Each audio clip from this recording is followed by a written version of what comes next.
주신 하나님 말씀은 구약 출애굽기 1장 22절로 2장 10절 말씀, 그리고 신약의 말씀 히브리서 11장 23절로 27절의 말씀입니다. 먼저 구약의 말씀 출애굽기 1장 22절로 2장 10절의 말씀을 제가 받들어 읽겠습니다. 제가 말씀을 봉독할 때에 우리 하나님의 계시 음성을 듣게 되시기를 바랍니다. 마침내 바로는 모든 백성에게 명령을 내렸다. 갓 태어난 히브리 남자 아이는 모두 강물에 던지고 여자 아이들만 살려두어라. 레위 가문의 한 남자가 레위 가문의 한 여자를 아내로 맞이하였다. 그 여자가 임신을 하여 아들을 낳았는데 그 아이가 하도 잘생겨서 남이 모르게 3달 동안이나 길렀다. 그러나 더 이상 숨길 수가 없어서 갈대 상자를 구하여다가 역청과 송진을 바르고 아이를 거기에 담아 강가의 갈대 사이에 놓아두었다. 그 아이의 누이가 멀찍이 서서 아이가 어떻게 되는지를 지켜보고 있었다.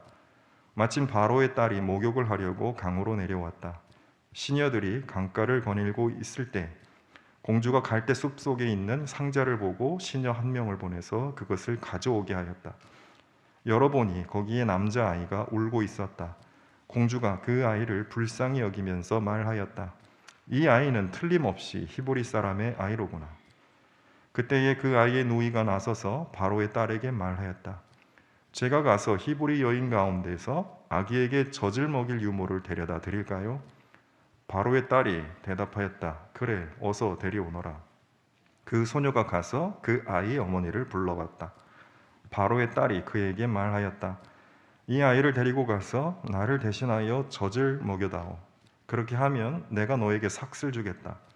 그래서 그 여인은 그 아이를 데리고 가서 젖을 먹였다. 그 아이가 다 자란 다음에 그 여인이 그 아이를 바로의 딸에게 데려다 주니 공주는 이 아이를 양자로 삼았다. 공주는 내가 그를 물에서 건졌다 하면서 그의 이름을 모세라고 지었다. 아멘. 신약의 말씀 히브리서 11장 23절로 27절의 말씀입니다. 모세가 태어났을 때에 믿음으로 그 부모는 3달 동안 아기를 숨겨두었습니다. 그들은 아기가 잘생긴 것을 보았기 때문입니다. 그들은 왕의 명령을 두려워하지 않았습니다. 믿음으로 모세는 어른이 되었을 때에 바로 왕의 공주의 아들이라 불리기를 거절하였습니다. 오히려 그는 잠시 조의 향락을 누리는 것보다 하나님의 백성과 함께 학대받는 길을 택하였습니다. 모세는 그리스도를 위하여 받는 모욕을 이집트의 재물보다 더 값진 것으로 여겼습니다. 그는 장차 받을 상을 내다보고 있었던 것입니다. 믿음으로 그는 왕의 분노를 두려워하지 않고 이집트를 떠났습니다. 그는 보이지 않는 분을 마치 보는 듯이 바라보면서 견디어 냈습니다. 아멘. 우리 엘글로리아 성가대 찬양 후에 이문균 목사님 말씀 전해 주시겠습니다.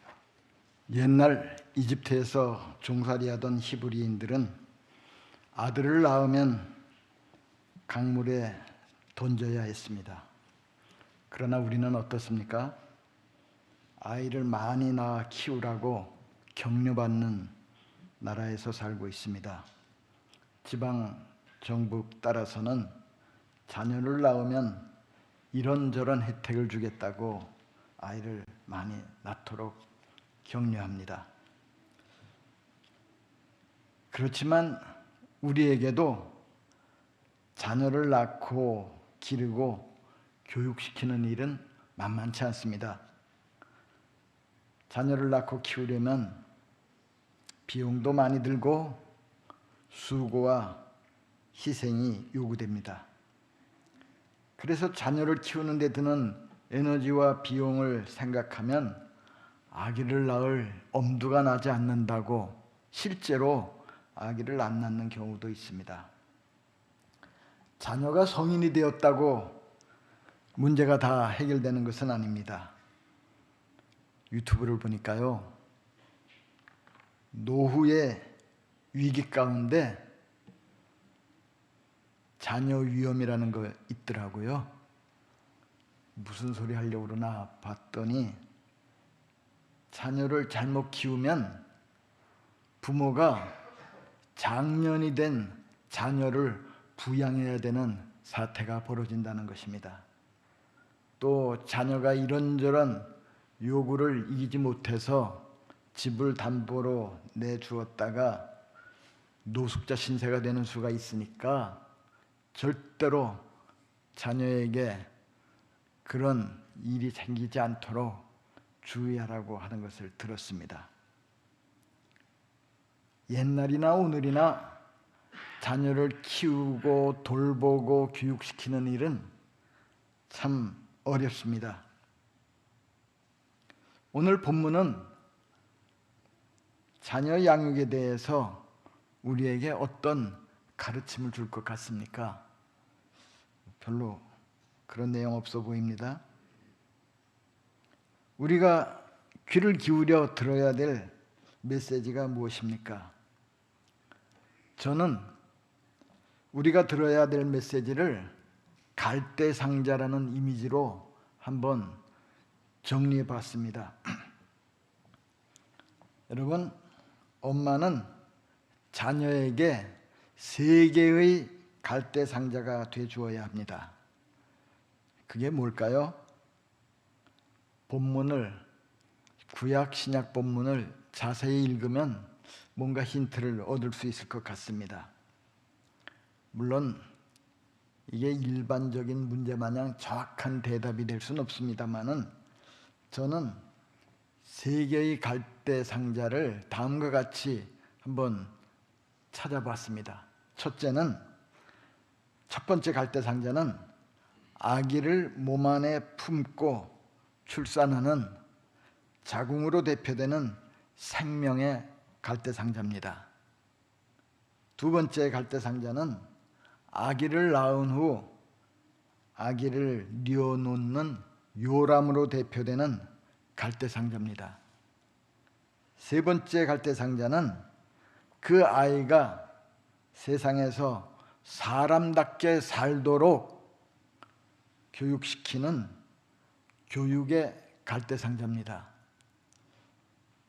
우리 부모들은 자녀가 엄마의 뱃속에서부터 태어나서 돌봄을 받고 교육을 받아서 한 사람의 어른으로 성장하기까지 많은 주의와 또 수고를 해야 됩니다.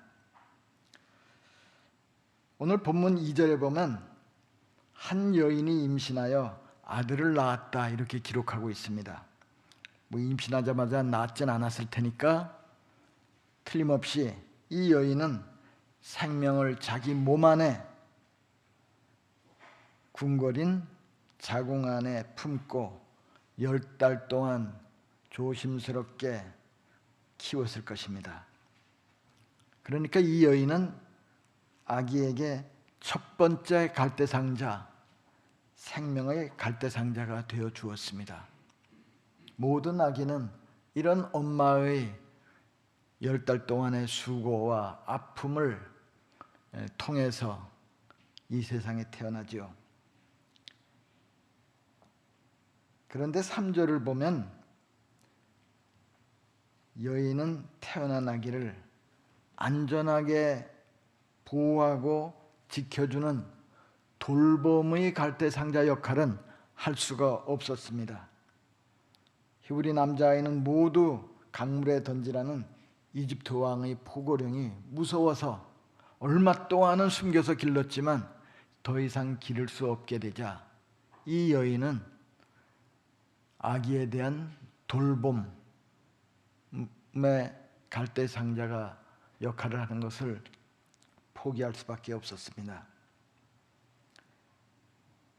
여인은 아기를 요람이 아니라 갈대상자에 담아서 강물에 갖다 놓을 수밖에 없었습니다.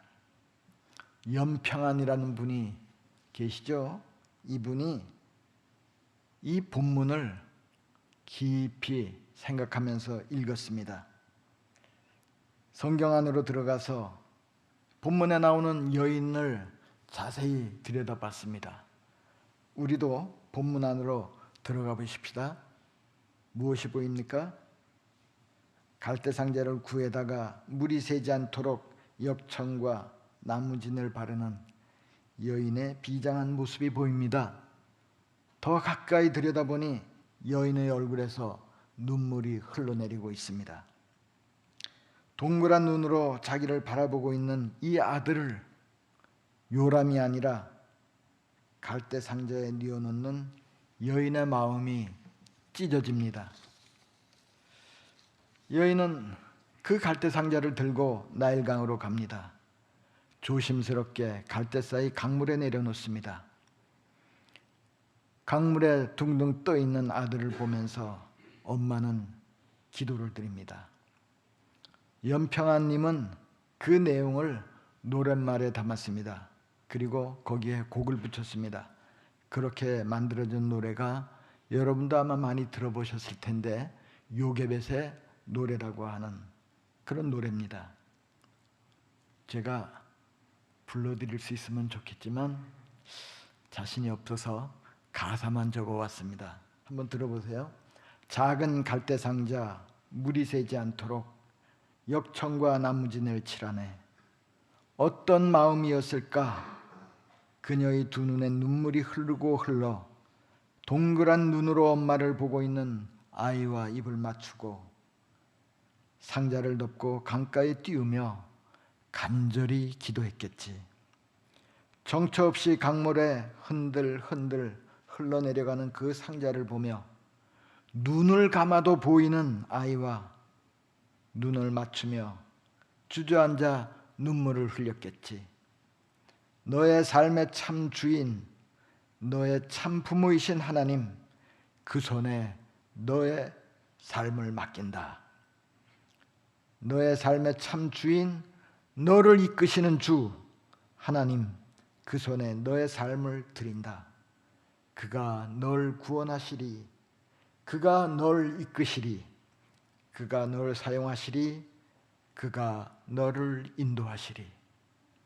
어쩌면 이건 이 여인이 자기 아들을 강물에 띄워놓고 슬퍼하며 드린 기도가 아니라 모든 이 땅의 어머니들이 자식을 생각하면서 걱정하고 또 하나님께서 인도해 주시기를 바라면서 드리는 기도가 아닌가, 그런 생각을 해보았습니다.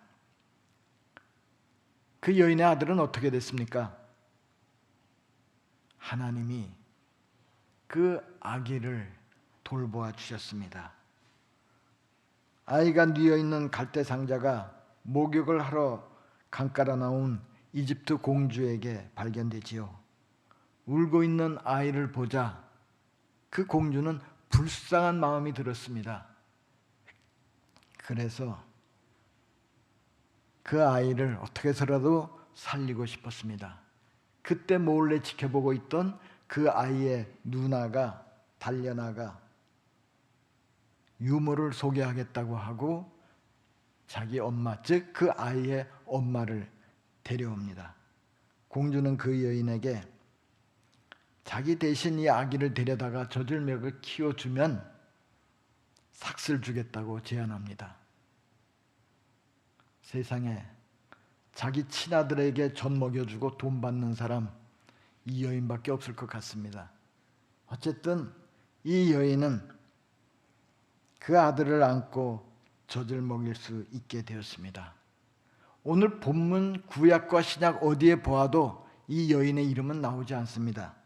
저 뒤에 출애굽기 6장 20절에 보면 그 여인의 이름은 요게벳입니다. 모세의 어머니 요게벳은 하나님의 은혜로 처음엔 포기했던 둘째 돌봄의 갈대상자 역할을 할 수 있게 되었습니다. 엄마 요게벳은 아들에게 젖을 먹이고 목욕을 시켜주고 옷을 입혀주고 함께 놀아주었습니다. 한시도 눈을 떼지 않고 아들을 지켜보았습니다. 엄마는 아들에게 돌봄의 갈대상자가 되어줄 수 있어서 행복했습니다. 아들 모세도 엄마의 돌봄을 받으면서 티 없이 잘 자랐습니다. 엄마의 그 돌봄의 갈대 상자 안에는 항상 사랑이 가득했습니다. 성도 여러분, 부모는 자녀에게 돌봄의 갈대 상자가 되어줘야 합니다. 어떻게 하면 우리 부모가 자녀에게 돌봄의 갈대 상자가 되어줄 수 있습니까? 어떻게 하는 것이 돌봄의 갈대 상자 역할을 하는 것입니까? 오늘 자꾸 퀴즈를 내서 죄송한데요. 진은영이라고 하는 시인이 시를 썼는데 그 제목이 뭔지 한번 맞춰보시기 바랍니다. 아주 짧은 시기 때문에 제가 외웠습니다. 밖에선 그토록 빛나고 아름다운 것,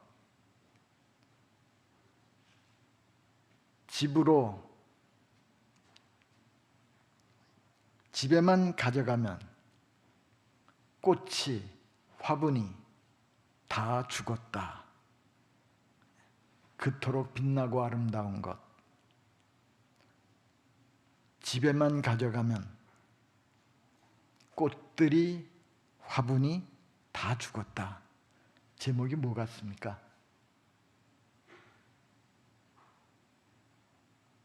제목은 가족입니다. 이런 가정이 꽤 있다는 거죠.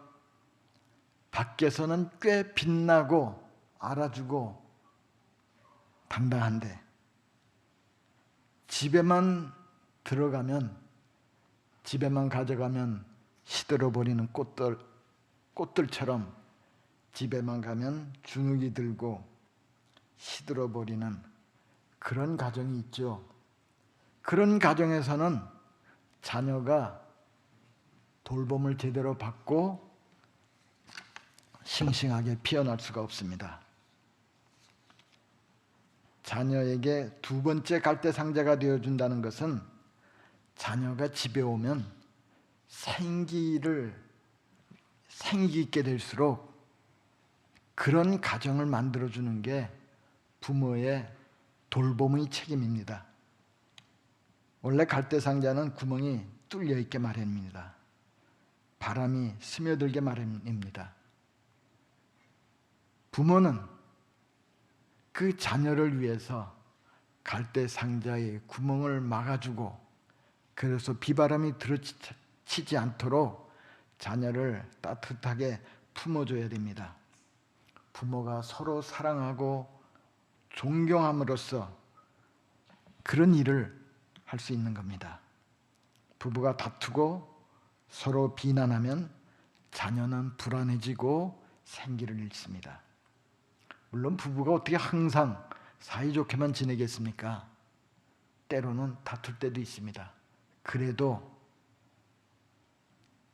화해하는 모습을 보여주면은 자녀는 안심하고 가정에서 생기 있게 자랄 수가 있습니다.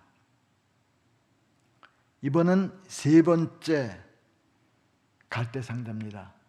교육의 갈대 상자.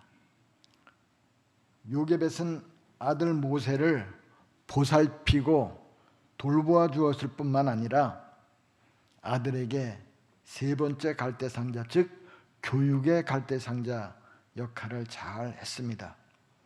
여러분, 교육이 뭡니까? 물론 교육학에선 아주 거창하게 말을 하겠습니다마는 살아가는 데 도움이 되는 이런저런 지식을 가르쳐 주는 것도 물론 교육이겠습니다. 그러나 어떤 책을 보니까 제가 아주 공감이 됐어요. 근본적으로 교육은 세상을 바라보는 창을 열어주는 것이다. 교육은 세상을 바라보는 창을 열어주는 것이다. 어떤 교육을 받느냐에 따라 세상을 보는 창이 달라지기 때문에 아주 잘 가르쳐야 세상을 바로 바라보고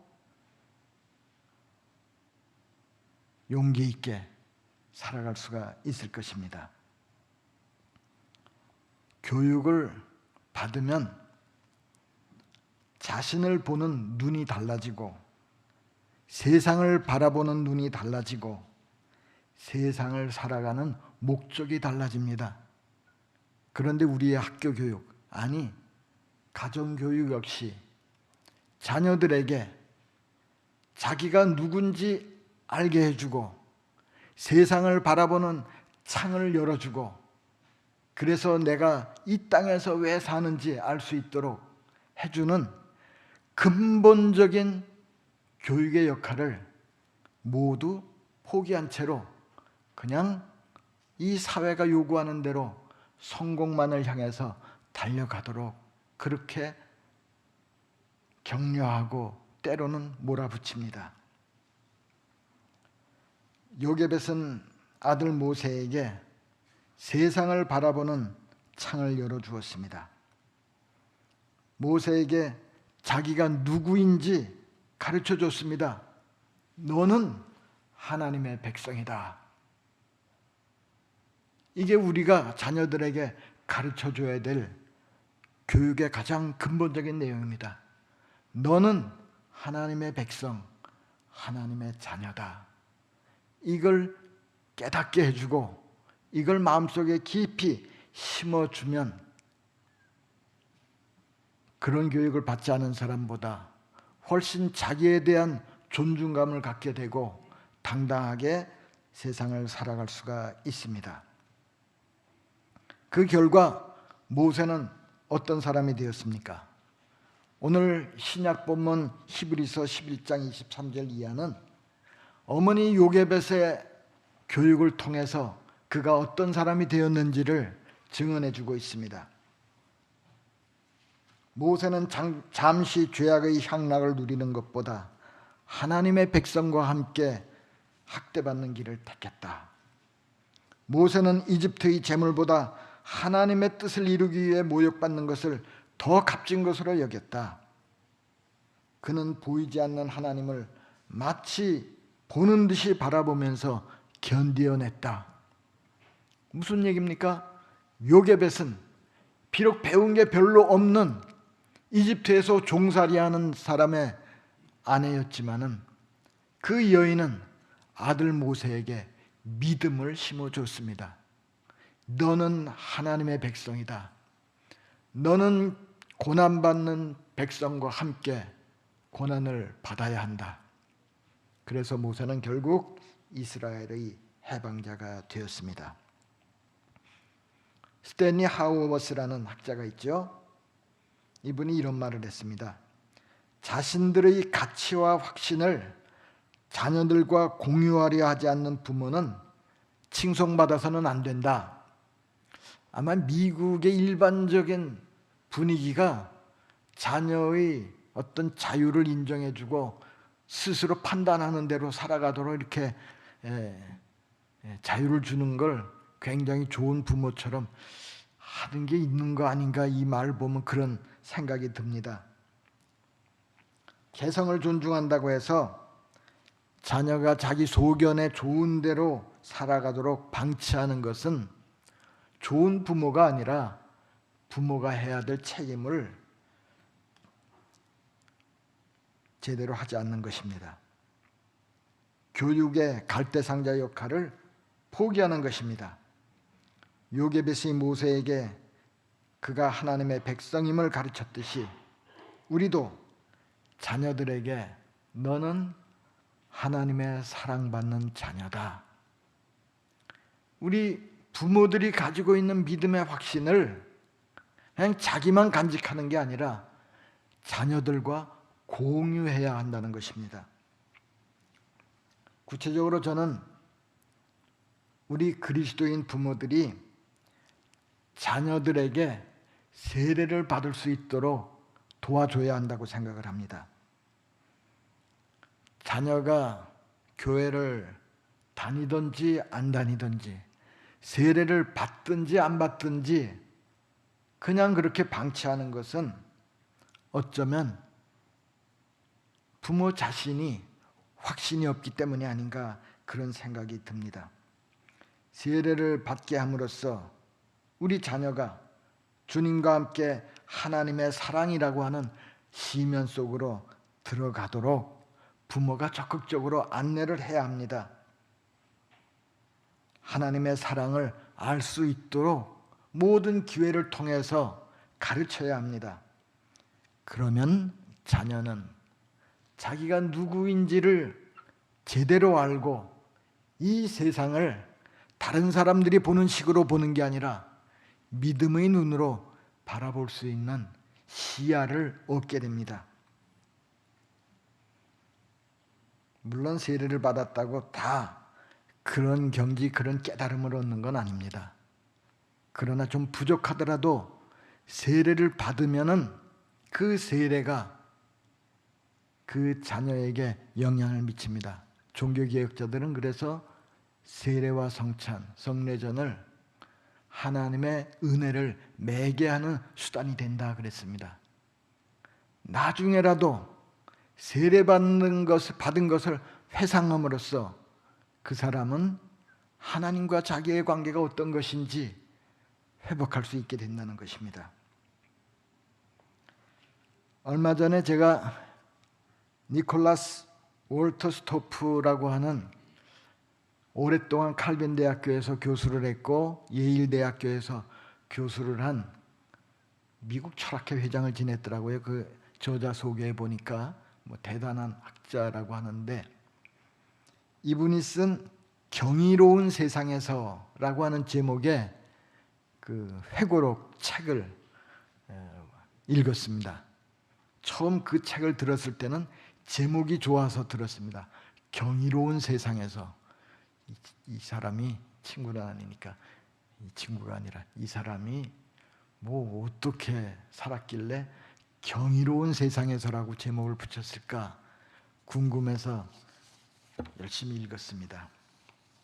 그는 그 회고록에서 매우 가난했지만 경건하게 사셨던 아버지에게 배운 것이 많았다고 그렇게 써놨습니다. 어린 시절을 회고하면서 아버지에게 배운 것을 그는 이렇게 써놨습니다. 삶은 힘들었다. 하지만 우리는 자신이 가진 것에 만족하고 삶의 좋은 것들을 인해 감사하고 다른 사람에게는 있지만 나에게 없는 것을 곱씹지 말라고 아버지에게 배웠다. 나는 어릴 때부터 감사하는 법을 익혔다. 그리고 또 뭐 가정 예배 얘기도 하고 기도 얘기도 하는데, 식사는 항상 기도로 시작했는데 아버지의 기도를 통해서 우리는 의식주로 이루어진 생활의 기본 요소를 당연한 것으로 받지 않고 그 모두를 하나님이 주신 선물로 이해했다. 저는요, 이 경이로운 세상에서라는 이 책을 읽은 탓이기도 하지만 예전부터 우리가 감사를 익힌다고 하는 것은 세상에 어떤 보화를 가지고 있는 것보다 삶을 풍요롭게 해준다, 그런 확신을 갖고 있습니다. 그렇지 않습니까? 돈이 아무리 많아도 마음이 빈곤하게 결핍되어서 사는 사람이 얼마든지 있습니다. 그러나 감사를 익히면, 특별히 믿음을 통해서 모든 것을 하나님의 은혜로 인식하고 받아들일 수 있게 되면은 가난해도 그는 풍성한 삶을 누리게 됩니다. 그러니까 우리 부모님 여러분들은 자녀들이 어리든지 장성했든지 간에 이 감사하는 이 삶을 누릴 수 있도록 격려해 주시면 좋겠습니다. 자녀에게 갈대상자가 되어주는 것은 자녀가 믿음으로 살아가도록 격려하는 것입니다. 물론 쉬운 일은 아닙니다. 그러나 중요한 것은 기본적으로 부모가 우리 자신이 진실하게 사는 겁니다. 지난번에 기독교의 설득력이라는 설교를 듣지 않았습니까? 설득력은 어디서 생긴다고 그랬습니까? 진정성. 요즘 누가 말을 제대로 듣고 거기에 따릅니까? 자녀들은 부모의 말이 아니라 부모의 삶, 그 삶의 진정성을 보고 나도 교회에 가야겠다, 하나님을 믿어야겠다, 이런 생각이 들게 되는 것입니다. 부모가 먼저 하나님 앞에서 진실하게 살 수 있기를 바랍니다. 저는 구체적으로 우리의 자녀들이, 그리고 우리 대학교의 성도들이 주기도문으로 기도할 줄 아는 그리스도인이 되었으면 좋겠습니다. 매일 아침 개인 기도를 마친 후 주기도문으로 기도를 마칠 수 있기를 바랍니다.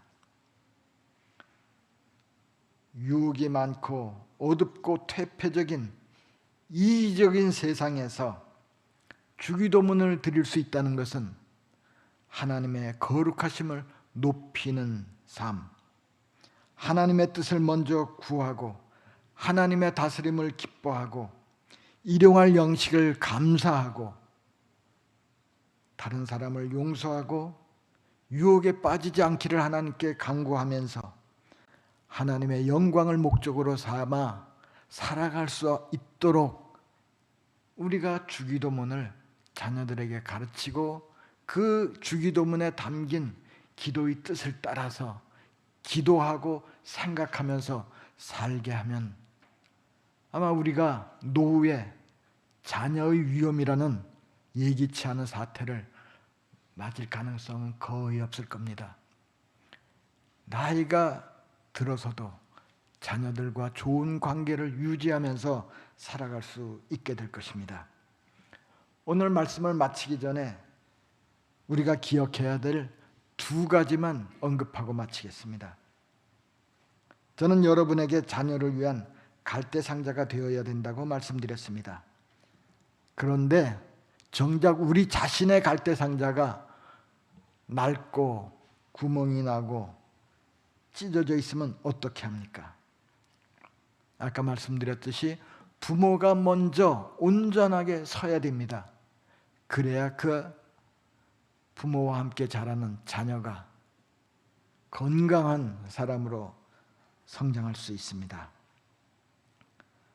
우리의 갈대상자가 어떤 상태인지, 우리 자신의 믿음과 삶이 어떤 상태인지 한번 살펴보시기 바랍니다. 우리의 갈대상자 어떻습니까? 이 질문에 저와 여러분이 긍정적인 대답을 할 수 있으면 참 좋겠습니다. 다음으로 갈대상자는 자녀를 위해 부모가 해야 될 소명을 상징하는 동시에 그 갈대상자는 우리의 삶이, 우리 자녀들의 삶이 하나님의 은혜의 손길에 담겨 있다고 하는 것을 보여주는 게 갈대상자의 의미라고 할까, 이미지입니다. 전 구약 전공을 안 하고 히브리어를 배우긴 배웠는데 다 잊어버려서 잘 모르는데요. 주석을 보니까 이 갈대상자를 가리키는 상자를 가리키는 히브리 말이 어디 있어? 테바라고 합니다. 그런데 그 전에 제가 노아에 대해서 설교할 때도 방주를 가리키는 말이 테바라고 그렇게 했죠. 즉 갈대상자나 방주나 같은 테바라는 말로 표현이 되어 있는데, 이 테바의 공통점은 뭡니까? 엔진이 없고 방향키가 없는 게 방주나 갈대상자의 특징입니다. 이 말은 뭐냐 하면, 갈대상자는 결국 떠다니기는 하는데 누군가의 은혜로 제대로 갈 수 있다는 것을 보여주는 것입니다. 우리가 자녀 교육에 대해서 말하지만 누가 자녀에 대해서 큰 소리 칠 수 있습니까? 아무리 정성을 기울이고 철저하게 가르쳐도 엉뚱한 짓을 하고 엉뚱한 모습으로 변하는 것을 경험하는 게 많은 부모들의 경험입니다. 결국 우리 부모의 갈대상자 역할은 하나님의 은혜에 그 손길에 맡길 수밖에 없습니다. 요게벳이 갈대상자에 떠내려가는 아들을 보면서 하나님께 기도했듯이 우리 부모들은 학교 가는 자녀를 보면서, 군대 가는 아들을 보면서, 결혼하여 부모를 떠나는 딸을 보면서, 혹은 멀리 다른 지역에서 직장을 다니는 자녀를 생각하면서 요게벳처럼 기도하는 부모가 되어야 합니다. 우리는 그저 기도하도록, 신뢰하도록, 하나님 앞에서 거룩한 삶을 살도록 부름받았습니다. 우리가 아는 건 이것이 전부입니다. 하나님은 우리를 잊지 않으시고 그의 은혜의 손길로 우리를 붙드시고 우리의 자녀를 인도해 주실 것입니다. 믿고 감사하면서 살아가십시다. 기도하십시다. 사랑의 하나님, 은혜를 감사합니다. 모든 것이 하나님의 은혜임을 다시 한번 고백합니다. 우리가 자녀들을 키우면서 여러 가지 아픔과 고민을 안고 있을 때가 많이 있습니다. 하나님, 저희들이 부모의 소명을 잘 감당할 수 있도록 우리들에게 지혜를 주시고 무엇보다 믿음을 더하여 주시옵소서. 세상을 살아가는 자녀들을 위해서 기도하는 부모가 되게 하시고 그들에게 믿음의 아름다운 삶의 모습을 보여줄 수 있는 부모가 되게 하여 주옵소서. 우리 가정을 사랑으로 가득한 가정을 만들어서 자녀가 우리 품 안에 있든지 밖에 있든지 집에만 오면 마음이 따뜻해지고 생기 있게 살아갈 수 있도록 우리가 우리의 갈대 상자를 사랑으로 채우고 아름답고 든든하게 만들어가게 하옵소서. 예수님의 이름으로 기도드리옵나이다. 아멘. 하나님 감사합니다. 오늘 귀한 말씀을 통하여 갈대 상자의 믿음에 귀한 은혜를 주신 은혜 감사합니다. 하나님, 우리에게 닥쳐오는 이 흉흉한 바다와 물결을 다 이겨낼 수 없사오나 하나님께서 늘 깨어 우리를 지키시고 인도하시는 그 은혜를 믿음으로 보며 나아가는 우리 모든 교우들, 우리 부모들 되게 하여 주옵소서. 하나님, 주님께서 우리를 지키시고 이끌어 주시기 때문에 우리가 하나님 안에서 믿음으로 그 믿음으로 주님 의지하며 나가는 갈대상자와 같은 믿음을 갖게 하여 주시고 그 믿음으로 우리 자녀를 또 만나는 사람들의 믿음의 선한 영향력을 끼치며 살아가는 우리 모든 교우들과 가정되게 인도하여 주옵소서. 하나님께서 우리에게 주신 모든 것 주님 것으로 인정하며 주님께 감사의 마음을 담아 예물을 드립니다. 11조 감사헌금, 주일헌금, 주정헌금, 목적헌금, 또 월정헌금, 특별히 어려움 당한 신주영 선교사님을 향한 기도를 담아 특별헌금으로 드렸습니다. 이 물질 쓰여질 때마다 하나님 영광 받아 주시고 하나님의 귀한 뜻이 이루어지는 데 사용될 수 있도록 도와주시옵소서. 우리 교우들 가운데 몸이 아픈 교우가 있습니다. 또 가족이 병들어 기도하는 교우들 있습니다. 하나님께서 그 기도 가운데 함께하여서 하나님의 은혜로 치유되는 역사가 나타나게 하여 주시되 몸과 마음과 영혼이 치유되는 역사, 가정이 회복되는 역사 일어나게 하여 주옵소서. 시험과 취업을 앞두고 또 여러 가지 진로를 놓고 고민하는 젊은이들이 있습니다. 하나님께서 그 모든 길을 활짝 열어주시고 비전을 보여주시고 능력을 다하셔서 하나님께서 그 길로 인도하여 주시기를 원합니다. 하나님, 또한 결혼을 앞두고 또 출산을 위해서 가정의 또 자녀 양육을 위해서 고민하고 기도하는 주의 자녀들과 백성들이 있습니다.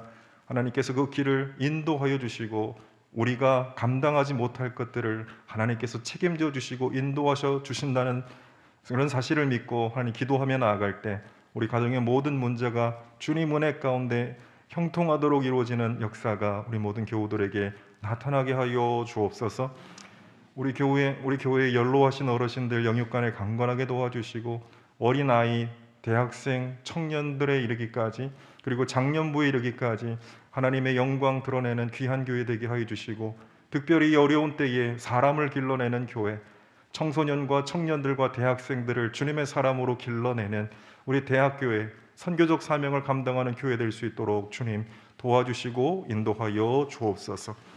지금은 교회 머리 대신 우리 주 예수 그리스도의 은혜와 우리 아버지 대신 하나님의 다함 없으신 사랑하심과 우리 보호자요 인도자 대신 성령 하나님의 내주 교통 역사하심이 믿음으로 주님께 나아가 믿음의 갈대 상자를 우리 삶에 띄어보내며 주님 의지하며 살아가며 승리하기 원하는 사랑하는 모든 교우들과 가정과 나아가는 길 위에 주님께서 피로 값주고 세워주신 한남대학교회와 한국교회 위에 이 나라의 민족과 세계 열방 가운데 지금부터 영원토록 함께 하옵시기를 간절히 축원하옵나이다. 아멘.